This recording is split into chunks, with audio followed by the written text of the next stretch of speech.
Halo semuanya, kali ini gue pengen bahas video yang sangat menarik dan sangat berbahaya dari Cibu 1618, Islam bukan kebenaran tunggal. Ini sangat berbahaya sekali dan gue sebagai muslim, gue pengen banget bahas ini dengan bahasa Gen Z. Oke, mari kita bahas. Izin. Katanya non-muslim nggak bakal masuk surga. Bagi saya itu adalah argumen yang cacatnya, tololnya, PA-nya kebangetan, nggak masuk akal sama sekali. Saya ini Wah, bahaya banget ya. muslim, tapi saya nggak Catat, saya ini muslim, kata dia. Ya, jadi dia adalah seorang muslim.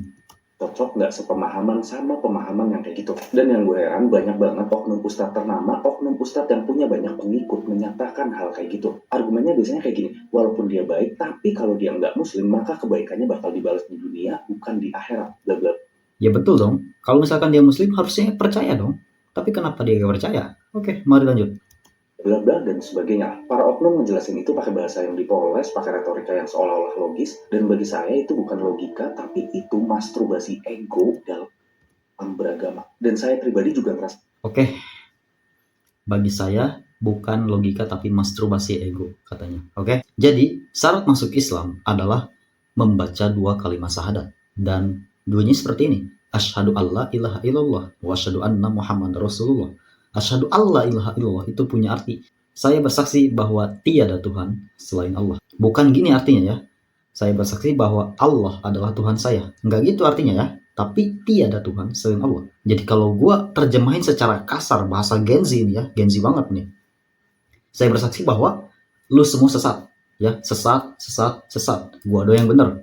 Gue menyembah Allah dan gue benar menyembah Allah. Bukan Islam, menyembah Allah. Oke? Gara-gara menyembah Allah itu kita menjadi Islam. Tapi poin pentingnya adalah menyembah Allah, percaya kepada Allah. Dan yang kedua adalah percaya kepada Nabi Muhammad utusan Allah. Itu Islamnya.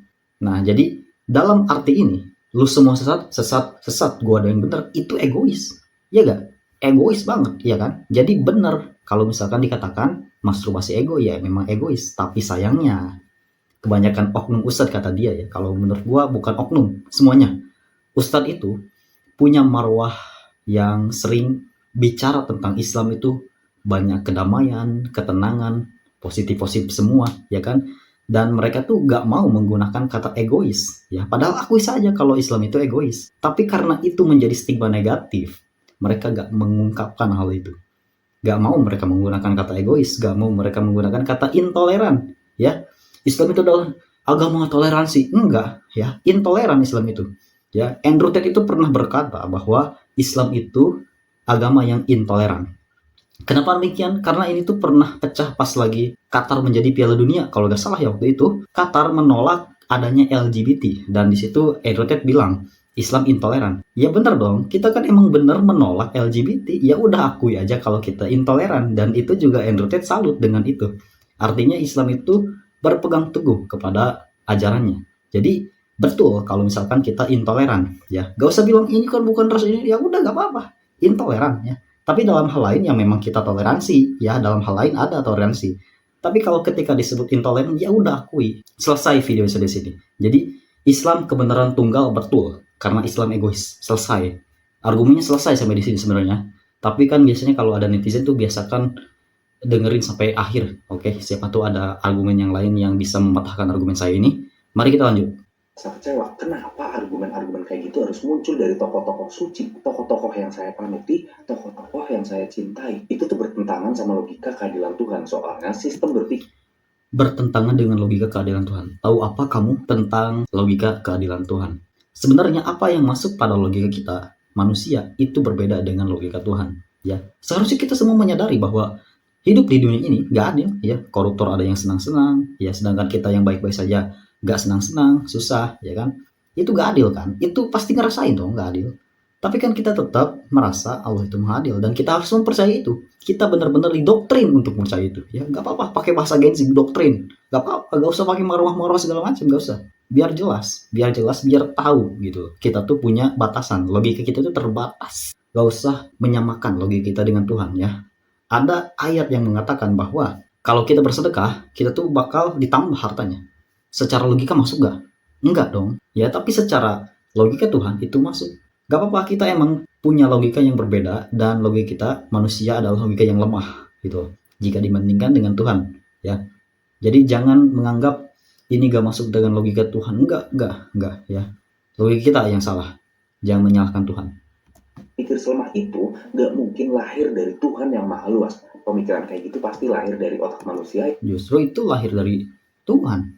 yang belajarnya cuma satu arah. Maksudnya banyak ustadz ngomong kayak gitu tuh apa sih? Kenapa sih, tujuannya apa? Apa karena mereka lagi memperjuangkan agamanya atau lagi cari pengikut sebanyak-banyaknya? Itu betul dua-duanya ya. Memperjuangkan agamanya ya jelas, dakwah. Allah itu menyuruh kita berdakwah. Itulah mengapa Tariq bin Ziyad sampai ke Andalusi, ya kan? Berdakwah. Tapi bagi saya itu tuh nggak masuk akal banget. Atau jangan-jangan saya yang salah dalam berpikir. Nah, Izin, ya betul sekali. Anda betul sekali. Izin. pertama, kalau keselamatan akhirat cuma dihitung dari identitas, bukan dari niat, bukan usaha, bukan moral, apalagi kesadaran, itu jelas bukan sistem Tuhan, itu sistem kelas rendahan, itu Enggak, itu sistem Tuhan, tapi bukan identitas ya. Tapi menyembah Allah. Menyembah Allahnya itu termasuk identitas Islam. Tapi sebenarnya ada juga kok agama yang selain Islam, tapi dia masuk surga. Ada. Yang dia itu hidup sebelum Nabi Muhammad, tapi dia yu'minuna billah wa bil yaumil akhir dan wa amil solihah. Nah, mereka itu masuk surga ya. Kata surat Al-Baqarah ayat 62. Oke? Itu asbabun nuzulnya ada dan jelas ya, tafsirnya jelas. Tapi emang gara-gara yu'minuna billah. Ya, awalnya yu'minuna billah gitu kan. Dalam syahadat pun sama kan. Saya bersaksi bahwa tiada Tuhan selain Allah. Ya, jadi Allah ini kuncinya Allah. Oke, mari kita lanjut. kayak oknum pemerintahan desa yang punya sistem ancur-ancuran, paling menderita didahulukan, yang paling Ya emang egois kan, balik lagi. Selesai video ini sebenarnya. Karena Islam egois, selesai sebenarnya videonya. pertanyaan simpel ya, kita yakin Tuhan bikin sistem akhirat setolol itu? Yakin. Ya, tapi bukan identitas. Ya, bukan identitas Islamnya. Ya, itu yang harus digarisbawahi. Tapi karena yu'minuna billah. Yang pentingnya itu. Aneh kan kalau kayak gitu, masa sekelas Tuhan, malah kalau dipikir-pikir tuh udah kayak persaingan bisnis yang nggak sehat. Banyak brand di pasar spiritual, salah satunya Islam yang dinaungi langsung oleh Tuhan. Nah di situ Islam muncul dengan klaim bahwa produk gue doang yang asli. Nah. Kalau nggak pakai produk gue, lu bakal dibakar suatu Nah. saat nanti. Pokoknya selain Islam pasti nggak bakalan selamat di Nah. akhirat. Itu dia tahu. Kan itu isi syahadat. Ya, la ma'budu bihaqqin illallah. La ilaha illallah. Tiada Tuhan selain Allah. La ilaha dulu nih. Tidak ada Tuhan illallah kecuali Allah. Jadi ada menafikan, ada pengecualian. Dinafikan dulu nih, semuanya sesat. Sama kayak perumpamaan dia tadi ya, produk lu semua jelek ya, produk gua ada yang bagus. Itu keegoisan Islam. Oke? Keegoisan Allah dalam hal ini. Gak apa-apa, akui aja. Emang bener begitu, karena syahadat pun begitu artinya. Kalau pakai bahasa Gen Z, ya sayangnya ustadz-ustadz kan gak Gen Z ya. Gak peduli sebaik apapun di dunia, intinya di akhirat bukan tempat dia bisa selamat. Masa ya Tuhan ngancem miliaran manusia yang rapuh secara logika? Gak cuma Islam tuh gak pernah tersebar secara merata sepanjang sejarah manusia. Dan itu fakta, bukan opini. Oke, itu fakta bukan opini. Oke, ini gue setuju ya, karena emang betul bahwa Islam itu tidak tersebar ke seluruh dunia. Gue juga pernah tanya ini ke guru-guru gue, tapi guru-guru gue jawabnya Islam menyebar ke seluruh rata. Bilangnya gitu. Ada juga yang bilang ya bagi mereka yang nggak pernah mendengar Islam sama sekali, ya berarti mereka itu termasuk dimaafkan. Misalnya kan ada suku Sentinel itu kan itu terisolasi banget. Kayaknya itu nggak pernah Islam masuk situ. Tapi Allahu a'lam bishawab ya kan. Ratusan juta manusia atau miliaran hidup dan mati sebelum kenal Islam. Harusnya kalau Tuhan emang menerapkan aturan ke seluruh belahan dunia. Tapi faktanya beda. Ada yang lahirnya di budaya lain, ada yang lahir dari agama lain, ada yang kenal Islam lewat berarti nggak kenal Islam sama sekali. Lalu, nah itu tuh dalil dari mana, fakta dari mana gitu kan. Kalau misalkan suku Sentinel oke, tapi kan kalau misalkan di zaman modern ini pasti mereka pernah dengar Islam ya. Ketika dia dengar Islam dan mereka nolak, itu termasuk kafir. pertanyaan sederhananya tuh gini, kenapa Tuhan nggak mendistribusikan Islam dengan merata, misalnya lewat mimpi setiap manusia atau apalah? Mesti ya, kasualitas terus sebab akibat. Iya, betul. Kenapa Tuhan nggak demikian? Tapi kan emang nggak demikian Tuhan. Siapa tahu Tuhan demikian. Siapa tahu Tuhan memang betul mendistribusikan Islam melalui hal tersebut. Tapi nggak tahu kitanya, gitu kan? Allahu a'lam bishawab. Bukan Tuhan nggak bisa, tapi Tuhan pasti punya perhitungannya. Masa ya Tuhan ngomong? Nah itu dia, Tuhan pasti punya perhitungannya dan kita nggak tahu hal itu. Hukum manusia atas dasar kesalahan yang nggak diketahui oleh yang hidup dari zaman dulu udah mati dan yang hidup di zaman sekarang termasuk kita semua ini. Sekarang jujur aja, Muslim sepanjang sejarah itu minoritas. Nah ini kan Allahu a'lam bishawab juga. Statistik ini buatan manusia yang bahkan nggak bisa divalidasi kebenarannya seperti apa. Berarti kalau logika non-muslim pasti masuk neraka, itu kan artinya mayoritas manusia di dunia diciptakan untuk masuk neraka doang oleh Tuhan. Itu berarti kan Tuhan menciptakan sistem yang gagal total. Siapa lu gitu kan memponis bahwa sistem tersebut adalah sistem gagal? Atau Tuhan emang nggak adil? Nggak mungkin kan? Atau jangan-jangan logika beberapa muslim lah yang salah dan egois? Coba deh. Oke, egoisnya betul, tapi logikanya ya bukan salah, tapi kita mengakui, menyadari bahwa logika kita itu dangkal, logika kita sebagai manusia itu terbatas, makanya kita tetap berpikir tidak secara logika, tapi dengan hati. Rukun iman ada 6 dan 6-6-nya itu gak masuk logika semua. Oke, 6-6-nya itu gak masuk logika semua dan kita tetap harus meyakininya. Iman kepada Allah, Allah itu nyata, itu gak pernah kita temukan secara indera, malaikat, iman kepada kitab-kitab Allah, dalam kitabnya ada ayat-ayat yang gak masuk akal juga, ada orang yang tidur sampai 300 tahun, gak masuk akal, tapi tetap kita percayai. Gak masuk akal, gak masuk logika. Iman kepada Rasulullah, ada mukjizat bisa membelah lautan, membelah bulan, gak masuk akal.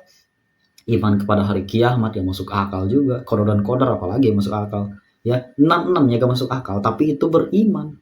Kita dituntut untuk beriman kepada hal yang gak masuk akal. Gak ada yang ketujuh. Imam kepada Habib gak ada. Gak ada yang ketujuh. Oke, gak ada. Cuma 6. Nah, jadi egois, betul. Egois. Karena Islam itu memang sifatnya egois. Seperti yang gue jelasin tadi. Nah, dan logikanya salah? Enggak salah. Tapi memang kita mengakui bahwa logika kita terbatas. Bahasa kasarnya kayak gini, beberapa oknum muslim tuh egois, nyari argumen yang menguntungkan, terus argumen itu bakal diedarkan di menguntungkan. Itu bukan nyari argumen menguntungkan. Untungnya buat kita apa? Ya, nggak dapat duit kok gara-gara itu. Nggak dapat duit, ya untungnya kita masuk surga. dan merasa beruntung karena Oke, ini gue skip soalnya ini jawabannya egois semua ya. Kita akui bahwa ajaran Islam egois. Udah seperti itu jawabannya. Jadi gue skip. Oke, skip. Jadi dapatnya di dunia doang. Mas muslim diyakini akan diberi hidayah atau petunjuk untuk mencari agama yang benar. Nah, ini udah masuk ke hidayah. Ya, ini sebenarnya udah beda konteks ya. Aneh banget. Jadi sebenarnya gue udah selesai sampai sini. Ya kalau misalkan pembahasannya adalah Islam bukan kebenaran tunggal. Tapi kalau misalkan bahas hidayah, ini udah konteksnya berbeda. Oke. Hidayah itu adalah urusan Tuhan. Bahkan Nabi Muhammad pernah ditegur tentang itu ya. Kamu gak usah ikut campur tentang hidayah. Hidayah itu adalah urusanku, kata Allah seperti itu. Oke? Tai anjing kan kalau gitu kan. Keyakinan itu kalau udah dari kecil itu nggak segampang itu. Emang gak segampang itu. Dan itu juga urusan Tuhan juga. Aman sebagai muslim. Padahal keyakinan tuh susah untuk yang bawa ceramah 10 menit terus bilang, bro itu salah. Masa mungkin kan non muslim bilang, oh iya benar juga ya. Ya emang gak mungkin karena 10 menit doang, ya kan? Tapi walaupun udah 1 jam, 1 tahun tetap dia denial ya, itu kan balik lagi ke dalil tersebut. Bahwa hidayah itu adalah urusan Tuhan, bukan urusan kita. Jadi gak usah lah bahas itu. Ini udah beda konteks juga sama apa yang dia bicarakan di awal. Sama aja kalau dibalik. Kita lahir sebagai muslim, dari kecil diajarin sholat, doa, dan sebagainya. Nah, ya, itu konteksnya benar-benar tentang hidayah ya. Jadi gak nyambung sebenarnya sama konteks yang awal. Sementara kita cukupin dulu berandai-andainya dan bermain logikanya kita kurangin. Cobain kalau bener. Oke, dia pakai data nih ya. Ini langsung masuk ke segmen 2. Dan ada nggak sih dalilnya? Ada nggak sih hadisnya atau ayat? Banyak, dalilnya banyak, hadisnya ada. Atau ajaran apapun dalam Islam yang menyatakan hal itu. Ada nggak? Kita bakal cari sekarang. Lah setelah saya cari-cari ternyata nggak ada, anjir. Lah, kok gak ada? Padahal ada. Banyak malah. Inna dina indallah Islam. Itu salah satunya. Al-Imran ayat 19. Kok malah gak ada dibilang? Terus kalau saya dengar ceramah selama ini, itu sumbernya dari mana? Atau dari ayat ini? Barang siapa yang mencari agama selain Islam, maka tidak akan diterima darinya. Dan di akhirat, ia termasuk orang-orang Ibnu Katsir. Dari Ibnu Katsir ya, bukan dari saya. Coba dengerin deh. Kebenaran risalah Nabi Muhammad dengan jelas, lalu menolaknya secara sadar. Bukan digebuk secara rata antara. Oke, gak apa-apa. Berarti dalilnya gak bisa oke lah. Gak apa-apa. Mungkin di akhirat. Atau jangan-jangan ayat ini, sesungguhnya orang-orang kafir dari golongan ahli Al-Bayyinah ayat 6. kitab dan orang-orang musyrik berada di neraka jahanam. Oh iya, jangan-jangan ayat itu soal Iya dong. kuat banget ayatnya. Tapi sabar dulu, kita baca pakai otak, jangan cuma pakai ego doang. Masalahnya kebanyakan orang tuh secara etimologi kafir itu adalah kata kerja. Kata kafir berasal dari akar kata kafara yang artinya menutup. Betul. Secara etimologi, Kafir itu artinya menutup. Secara bahasa, itu tidak bisa disamakan dengan secara istilah. Sebenarnya ini permasalahan klasik. Padahal, dalam konteks lain, misalkan sholat. Sholat itu secara bahasa adalah doa. Tapi, orang yang dianggap udah sholat, itu bukan orang yang udah berdoa. Tapi, orang yang udah melakukan gerakan ini. Takbiratul ihram, ruku, i'tidal, sujud, duduk di antara dua sujud, sujud lagi, dan seterusnya. Nah, itu namanya orang yang udah sholat, orang yang udah melakukan aktivitas tersebut, dinamakan orang yang udah sholat. Gak bisa orang yang berdoa dianggap udah sholat. Jadi gak bisa menggunakan etimologi untuk mendeskripsikan hal tersebut. Oke, termasuk kafir juga ya. Jadi gak boleh serta-merta pakai etimologi kalau misalkan istilahannya atau terminologinya masuk. Oke, jadi harus terminologi dulu yang diutamakan. Baru kalau misalkan secara terminologinya gak ada, kita menggunakan bahasa dulu. Kayak gitu ya. Ini permasalahan klasik, tapi emang gitu caranya. Kafir atau menutup diri kalau udah tahu ada sesuatu yang benar di depan mata. Nah, ini penggiringan opini nih, di depan mata. Kenapa tiba-tiba ada kata-kata di depan mata? Aja tutup pintu, tutup jendela, dan pura-pura nggak lihat dan milih keluar dari kebenaran itu. Itu kafir, bukan yang non-muslim berarti kafir. Argumennya selanjutnya, mungkin bukan ayat Al-Quran, tapi sabda Nabi yang berbunyi kayak gini. Tidak seorang pun dari umat ini, ya maka, serius. Oke, dalil ini juga bisa dipakai, tapi emang kurang kuat ya, bisa dibantah banget pakai usul fiqh. Oke. Terus pakai hadis itu menggunakan kaidah usul fikih. Nah, benar kan, pakai usul fiqh emang bisa dibantah ini. Untuk nggak ngikutinnya, itu tuh nggak bisa langsung divonis salah kalau cuma mendengar ya. Soalnya Oke, tapi ini penggiringan opini sebenarnya, tapi gak apa-apa lah. Masih ada dalil lagi. gimana kalau orang luar negeri mendengar nama Islam, tapi yang mereka lihat di berita adalah bom bunuh diri, penindasan perempuan, dan jadi maksudnya ke bom bunuh diri. Jadi aneh gitu, dia menggiring opini. Kan bisa aja orang non muslim itu mendengarnya tentang Nabi Muhammad adalah kebaikannya, perang Badarnya jago, ya kan? Terus dia itu bisa membelah bulan, ya kan? Ketika dia mendengar itu tapi dia menolak, itu udah termasuk kafir, menolak tersebutnya. Kita juga gak tahu kalau misalkan orang non muslim pernah ngedengar itu atau enggak, ya kan? Allahu a'lam bishawab. Jangan langsung pukul rata bahwa orang non muslim itu mendengar Nabi Muhammad adalah terorisnya, adalah poligaminya. Enggak, kita gak tahu tentang itu. Gak usah giring opini untuk ke situ, gak usah. Sebagainya. Misalkan dengar Islam tapi dengarnya tentang itu doang. Ya kan? Nah, dia pakai misal yang mau dia sendiri gitu, digiring opininya ke sana. Muhammad tentang poligaminya doang atau dan semacamnya lah. Terus kalau kayak gitu doang, apa yang giring opininya ke situ? Salah dan kebenarannya, itu namanya mendengar fitnah tentang Nabi. Jadi itulah kenapa nggak semua bisa dipukul rata. Jadi habis Nabi itu tuh hanya berlaku non muslim yang akan selamat di akhirat atau akan mendapatkan surga. Nggak ada. Nah tapi di sini penting banget nih, ada satu ayat yang Oke, dia pakai ayat yang penting katanya. Harusnya ini buat bantahan dia sendiri, bukan buat yang dipakai ulama ya. Kalau yang pakai ulama harusnya ada inna dinna indallahi Islam, tapi dia nggak pakai itu. Gak tau kenapa kok jarang dibahas ya. Apa jangan-jangan kalau dibahas agamanya jadi nggak laku atau gimana nih? Please Pak. Aneh, agama nggak laku pun ya kita nggak rugi gitu loh. Amin ayat ini dan tempelin di otak. Sesungguhnya orang-orang beriman, Yahudi, Nasrani, dan Sabi'in, siapa saja yang beriman kepada Allah hari akhir dan beramal soleh, mereka Surat Al-Baqarah ayat 62 ini kan. Nah, yang tadi gue bahas di belakang, ini yang masuk pengecualian. mendapat pahala. Ayat ini ada, jelas, teksnya jelas. Gak perlu mempelajari tafsir yang berat apa segala macam. Kan digiring opininya. Yang ayat 2, yang awal, dia pakai etimologi, dia pakai tafsir Ibnu Katsir, tapi yang ini gak perlu pakai tafsir, ayatnya jelas, ya kan? Digiring kan opininya.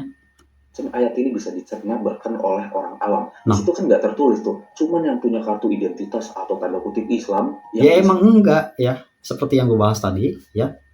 Ya kuncinya adalah yu'minu billah itu loh, ya, wabil yaumil akhir. Jadi itu kuncinya. Jadi dia Yahudi, dia Nasrani, dia Sobiin. Itu ada asbabun nuzulnya, yaitu Salman Al-Farisi itu punya guru yang dia tuh Nasrani ya, setahu saya Nasrani. Dia itu tapi dia zuhud, Nasrani zuhud, terus dia percaya hari akhir, dia menunggu juga Nabi. Tapi dia meninggal sebelum Nabi diutus, sebelum Nabi Muhammad lahir bahkan. Nah, Salman Al-Farisi ini bertanya kepada Nabi, gimana nasib guruku ini, wahai Nabi? Nah, Nabi itu nggak menjawab, tapi datang wahyu langsung. Surat Al-Baqarah tersebut. Jadi kabar gembira bahwa mereka juga bisa mendapatkan pahala, begitu ya. Jadi itu asbabun nuzulnya. Jadi aneh kan, yang ayat pertama sama ayat kedua dia pakai tafsir dan etimologi, tapi yang ayat ini malah gak dibahas apa-apanya, ya kan? Aneh banget. Jadi dia udah menggiring opininya. Bisa masuk surga, nggak tertulis kan? Di situ kan tertulis kriteria kualitas, yaitu siapapun yang beriman pada Allah, hari akhir dan beramal soleh, termasuk Yahudi dan Nasrani. Itu tertulis jelas di Al-Quran ya. Jadi mari pelajarin bareng. Dan Yahudi dan Nasrani itu pun bukan berarti semua agama sama, bukan, ya. Itu dikhususkan untuk orang-orang yang lahir sebelum Nabi, oke? Itu ada tafsir yang seperti itu. Dan tidak berlaku untuk kita. Kalau kita ke bawah, kalau Nabi Muhammad ke bawah, itu harus Islam.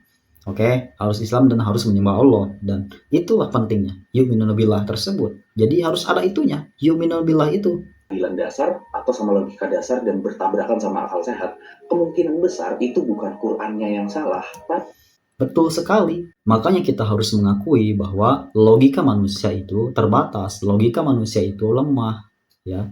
Jadi bukan Al-Quran yang salah, ya kan? Betul juga kata dia.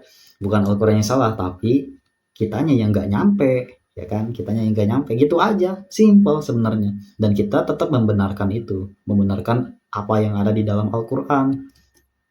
cara bacanya yang egois. Agama nyuruh kita untuk berakal, jadi siapapun yang ngomong mau orang sesuci apapun tampangnya, nggak ada salahnya mencari tahu lebih dalam.